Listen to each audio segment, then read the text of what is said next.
You're finally on board, you're interested, and maybe even a little excited about hosting an online event. Intuitively, and maybe even competitively, you know you need to be out there. You're ready. Well, before you take one more step, there's something you need to do first, or your event could be a flop. Well, let's discuss. Well, welcome to Legal Marketing Minutes, where I share short bursts of current marketing news and advice. I'm your host, Nancy Myrland. If we haven't met, I'm a marketing and business development advisor specializing in content, social, and digital media marketing for lawyers and their legal marketers. Your time is valuable, so let's get started, okay? Well, I applaud you for being ready and interested in hosting your own event. But before you do that, here are the things that you must decide first. If you're truly lucky or smart, or both, you have a marketing professional, maybe 2, maybe 20 or more to help you walk this path. Or maybe you don't have anyone to help you.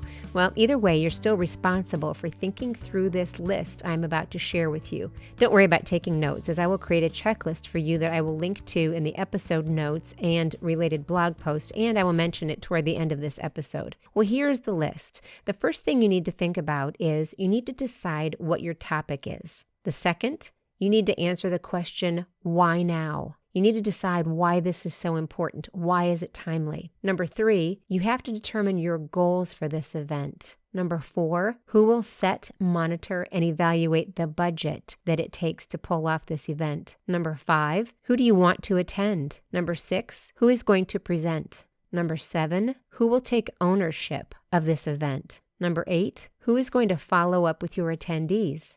Number 9, when will you follow up with your attendees? Number 10, how often are you going to follow up so that you can take your attendees through what I call the relationship funnel?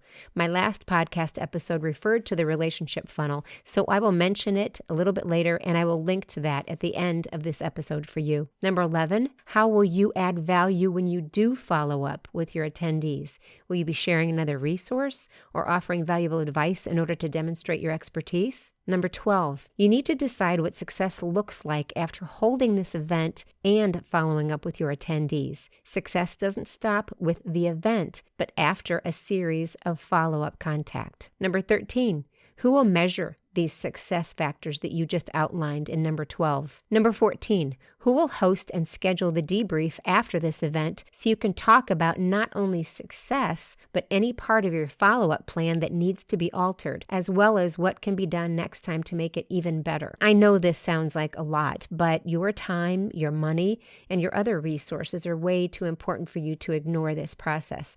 Also, you have a responsibility to work through these steps in order for your attendees, your clients, potential clients, referral sources, media, and other influencers to see this event as smooth and professional and worth their time. That's your brand that's at stake. If you skip these steps and rush into your event, you risk looking unprepared. And don't always assume, if you do have a marketing professional, don't always assume that it is that person's responsibility to answer all of these 14 steps. You are the owner of the event, and you are the one that needs to work through them and think through them. Now, if you have that person, if you're lucky enough to have that person, and you need some help walking through these steps, then by all means, ask for help doing so. But they must be thought about and finished before you ever schedule your event. Well, if you're not listening to this episode on my blog, then you can find the link to the summary checklist of all of these steps that I mentioned a little bit ago. And those are in this episode's blog post at my website at myrlandmarketing.com/51. Also, I mentioned a moment ago about my last episode of this Legal Marketing Minutes podcast, where I discussed and described the relationship funnel that you need to take your potential clients through. That episode can also be found at myrlandmarketing.com/50,